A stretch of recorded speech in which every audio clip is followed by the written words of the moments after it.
لە ساڵی 2006ەوە دانیشتوانی حاجیۆمەران خاوەنی کارەبای 24 کاتژمێرین کە لە ئێرانەوە هاوردە دەکرێت. بەڵام ئێستا حکوومەتی ماوە بەسەرچووی هەرێم لە ژێرناوی پرۆژەی ڕووناچی گۆڕانکاری لە نرخەکان کردووە بە جۆرێک کە هاوڵاتیان بە خەیاڵی ناوی دەبەن و یەکێک لەو هاوڵاتیانەش دەڵێت تەنها 8 ڕۆژ کارەبای بەکارهێناوە و 285,000 دیناری پسوولەی بۆ گەڕاوەتەوە. ماوەیە و چەند مانگی کە بووتە پرۆژەی ڕووناچی خەڵک ناڕەزایی هەیە و گلەیی هەیە لەبەرەوەی پارەیەکی زۆریان بۆ دێتەوە و ناتوانن ژیان لە حاجۆمەران بەو شێوەی بەسەر بەرن چونکە حاجۆمەران بەوەی نییە کە سەرسنوورە خەڵکەکی هەژاری لێدەژی هەژاری زیاترە لە ئەوانی تر ناتوانێت ئەو پارەی دابین بکە بۆ ئەوەی چکە ماڵەیە 500-600 هزاری بۆ دێتەوە موچەکەی 500,000 دەبێ هەندێک مانجیش لەوانەیە بەو شێوەیە کە بڕوا دەبێ موچەی 2 مانجی بۆ مانگێکی کارەبای دابنێ. من بە 8 ڕۆژی 285,000 بشتێکی وا بوات. حاجیۆمەران ناوچەیەکی شاخاوی و سەختە.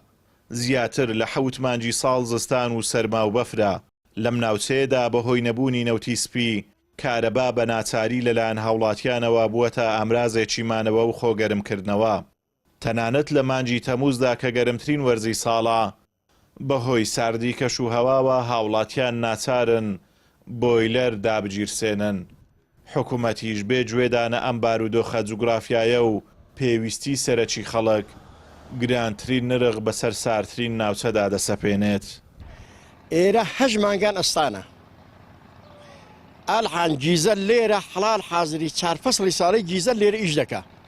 وەکو بیتوێنێ نییە، وەکو سۆران نییە، وەکو هەولێرێ نییە، وەکو سلێمانیە نییە. ئەو جا لێرە خەڵکەکە بە حکومەت وەکو قمارێک دەگە خەڵکی دەکا هەندێک کەس معاشخۆرە 500 دیناری دەداتێ بەڵام ملیێنێکی سەریمانجێ لێ وەردەگریتەوە. باشە خەڵکی کرێچین هەیە، خەڵکی فەقیرن هەیە، خەڵکەکە ئاخر ئەو کارە ئەو حدودە لە بۆمە نییە. ئەو کارەبایە ملیێنێک دینار ملیێن و نیوەک دینار بۆمە دەدرێ دەبێت سۆری بکەین. ئەو کارەبای ئێرانەیە. ئەمە ئالحانەکینێ بەهاوینەوە 700,000 500,000 ئەوە بۆ خەڵکیات و تۆ خۆ کەس پارەی نادا بەخوای نادەم ئەگە هەموو سا هەڵماوەسن. هەرچەندە بیانووی حکوومەتی ماوە بەسەرچوو بۆ گرانکردنی کارەبا لە ژێرناوی پرۆژەی ڕووناچی زۆری تێسووی بەرهەمهێنان بوو بۆ دابینکردنی کارەبای 24 کاتژمێری.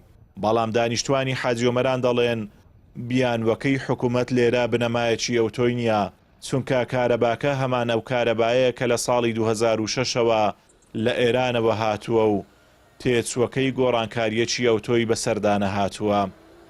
نرخی پرۆژەی ڕووناچیە گەرجارێک بۆ شار و شارۆچکانی تری هەرێمی کوردستان بارگرانی بێت ئەوە بۆ دانیشتوانی ناحیە حاجیۆمەران دووجار بارگرانیە چونکە ناوچەکە ناوچەیەکی کوێستانیە و هاوڵاتیان زیاتر کارەبا بەکاردەهێنن.